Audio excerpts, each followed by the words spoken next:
श्रेष्ठ से श्रेष्ठतर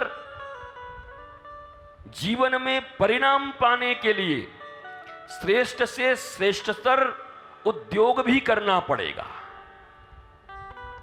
काम करने में तो आलसी राम और परिणाम पाने में फर्स्ट क्लास कैसे होगा, संभव कैसे होगा?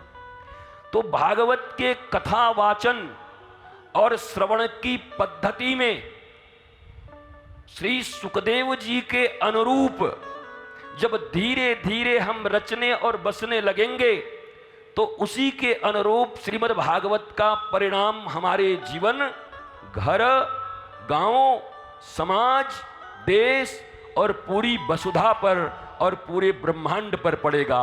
लेकिन उत्तरोत्तर इसमें वृद्धि प्राप्त होने की जरूरत है, क्षरण की जरूरत नहीं है, नियम बनाने की जरूरत नहीं है। ऐसा तो चलता है, ऐसा तो होता है, ऐसे तो करते हैं। अरे महाराज जी कलयुग है, अगर ऐसे करेंगे तो कौन सुनेगा? मत सुने, लेकिन सुने तो परफेक्ट होने का प्रयत्न तो करें। ठीक ठीक सुखदेव जी ने जैसे कहा वो मानने का प्रयत्न तो करे। आसन तो जीतो, जितासन, तो आसन जीतने का मतलब है आंखों का आसन भी जीतो, कानों का आसन भी जीतो, जिह्वा का आसन भी जीतो। और ये जो यहां खोपड़ी पड़ी हुई है, क्या कैसा है ये? अखरोट की तरह, अखरोट की तरह जो ये खोपड़ी पड़ी है, इसका आसन जीतो।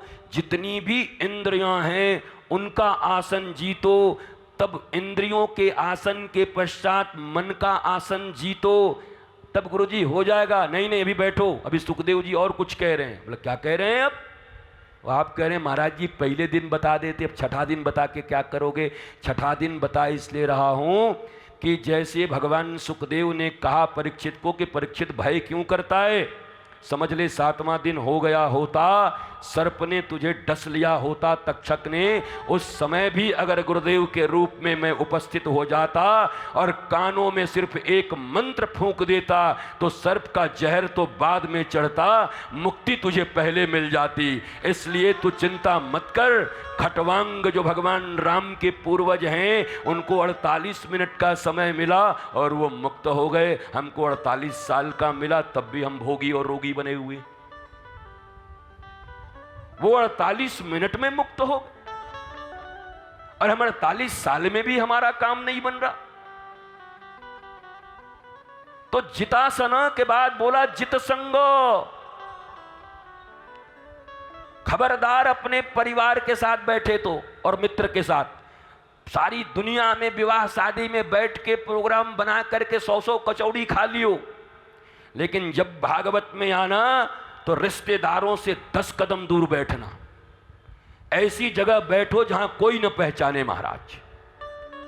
कोई हुर भी दे तो तुमको अपना कोई देखने वाला ना हो, कहीं वहां ईगो न खड़ा हो जाए। हाँ मुझे ऐसा कर दिया तो ईगो में सब गो हो जाएगा, कुछ बचेगा नहीं।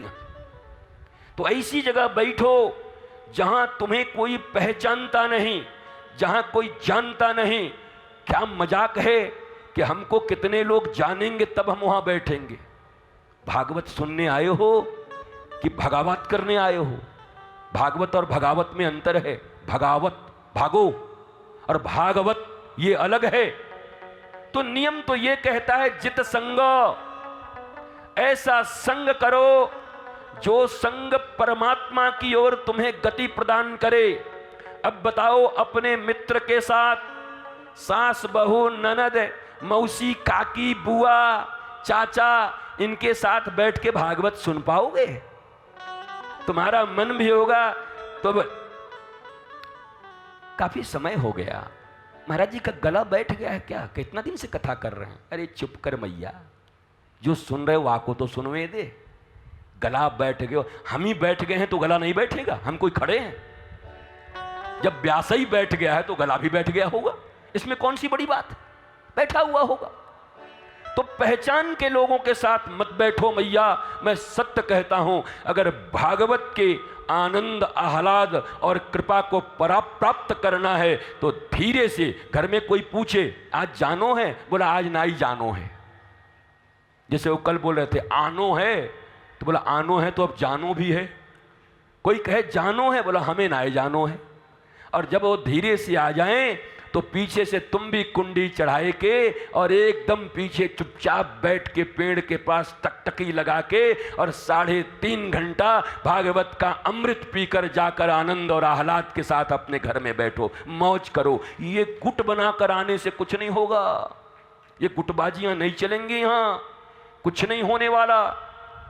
तुम्हारे भीतर अगर भाव भी होगा, श्री कृष्ण की कृपा भी होगी, तो बगल वाला तुमको उठा ले जाएगा, कुछ नहीं करेगा। अरे भीतर में वासनाएं हमेशा जगती रहती हैं। तुमने मन मार लिया है कि नहीं आज कुछ नहीं करेंगे, तब तक बगल वाला कहेगा अभी तो कोई विशेष प्रसंग नहीं है, रास वाला आएगा तब चलो एक चाय पिया में, सोई उठाए के ले जाएगो महाराज, चाय उठा ले जाएगो तुमको। और चाय तो चाय लंब दंड चूसक, हाँ बराबर 6.5 फुट के आदमी को 3 इंच का सिगरेट उठा के बाहर ले जाता है, कहता चल चल चल चल निकल।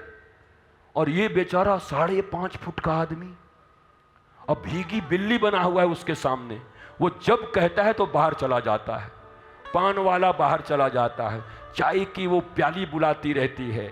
पर याद रखना तुम्हारे बॉलीवुड में एक बड़ी प्यारी डायलॉग है, बुलाती है जाने का नहीं है। ये वासनाएं बुलाएंगी पर जाना नहीं है, रहना यहां है, श्रवण यहां करना है। हम इसके लिए आए हैं, इस स्थान पर आए हैं। इस भावना के साथ श्रवण करने पर भागवत के कोई श्लोक, अरे आधा एक शब्द भी सत्य कहता हूं, अगर हृदयंगम हो गया, मुखस्थ तो बहुतों को है, कंठस्थ बहुतों को है, पर हृदयंगम होना जरूरी है, दिल में आना जरूरी है। और फिर दिल से सप्लाई दिमाग में चली जाएगी और काम तुम्हारा बन जाएगा।